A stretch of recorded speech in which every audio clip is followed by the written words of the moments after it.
আসসালামু আলাইকুম।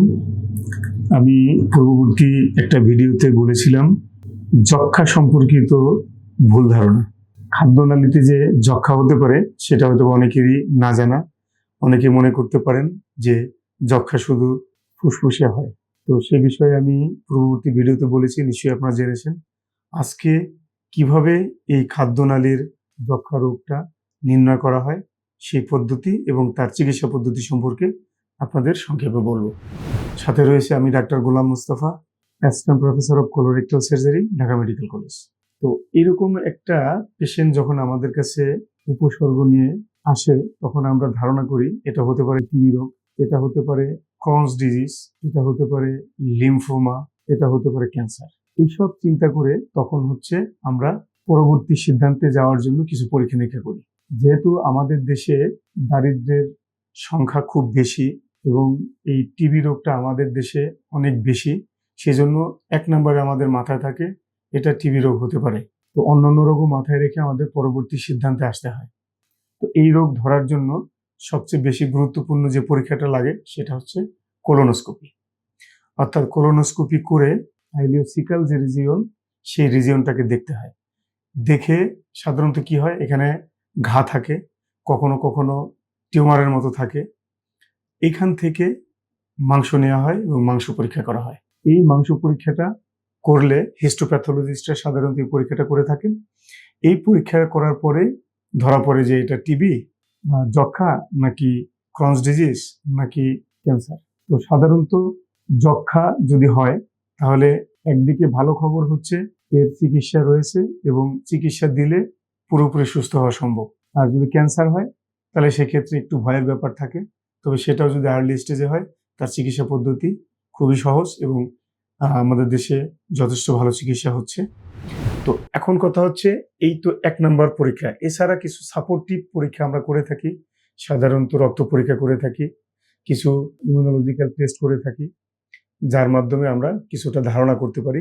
তবে 100% বোঝার জন্য মূলত যে হিস্টোপ্যাথোলজিক্যাল এক্সামিনেশন অথবা ওই টিস্যু থেকে যে অর্গানিজম দিয়ে এটা হয়ে থাকে সেটাকে এক্সট্রাকশন করা বা আইসোলেশন করা, এর মাধ্যমে সাধারণত চিকিৎসা করা হয়।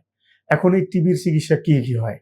সাধারণত যদি টিবি হয়ে থাকে তাহলে সেক্ষেত্রে এবং অবস্ট্রাকশন না থাকে, পারফোরেশন না থাকে, তাহলে সেক্ষেত্রে টিবি রোগ চিকিৎসার জন্য টিবির ওষুধ রয়েছে এবং এটার 2টা ফেজে, এক্সটেন্সিভ ফেজ এবং কন্টিনিউয়েশন ফেজে টিবির ওষুধ দেওয়া হয়। সাধারণত টিবির ওষুধ 9 মাস থেকে 1 বছর খেতে হয়।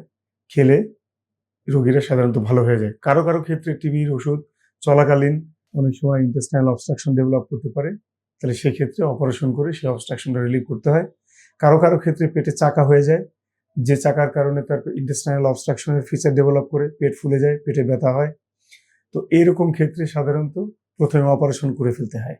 অপারেশন করে পরবর্তীতে এই টিবি রোগের যে ওষুধগুলো রয়েছে সেই ওষুধগুলো বিনামূল্যে কিন্তু আমাদের দেশে এই ওষুধটা দেওয়া হয়, সরকারিভাবে ওষুধটা দেওয়া হয়, এটা কিনে খেতে হয় না।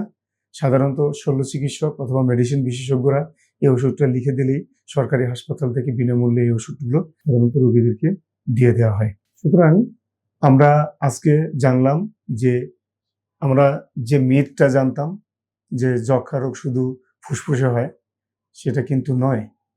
যক্ষ্মা রোগ শরীরের অন্য জায়গায় হতে পারে, বিশেষত আইলোসিক্যাল রিজনে খুব কমনলি হয়ে থাকে। এছাড়া পেটের পেরিটোনিয়াম অর্থাৎ অ্যাবডোমিনাল ক্যাভিটির মধ্যে হতে পারে, আমাদের যে লসিকা গ্রন্থি সেখানেও হতে পারে, ইভেন আমাদের যে চামড়া বা স্কিনেও কিন্তু হতে পারে। টিউবারকুলোসিস কোথায় হবে এটা খুবই বলা মুশকিল, তবে কমন হয় লাংসে বা ফুসফুসে, তারপরে ইন্টেস্টাইনাল টিবি, তারপরে সাধারণত আমাদের যে লসিকা গ্রন্থি, বিশেষ করে আমাদের গলার এখানে যে লসিকা গ্রন্থিগুলো থাকে সেখানে।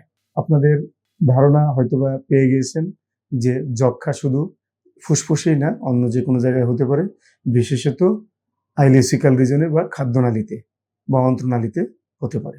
যে সিমটম কমপ্লেক্সগুলো আমরা বললাম সেটা যদি কারো থেকে থাকে অবশ্যই একজন শল্য চিকিৎসকের শরণাপন্ন হবেন, বিশেষত একজন কোলোরেক্টাল সার্জনের শরণাপন্ন হবেন। আশা করি মেডিকেল চিকিৎসা অথবা সার্জিক্যাল প্লাস মেডিকেল চিকিৎসার মাধ্যমেই এটা সম্পূর্ণভাবে নিরাময় সম্ভব। ধন্যবাদ সবাইকে, ভালো থাকবেন।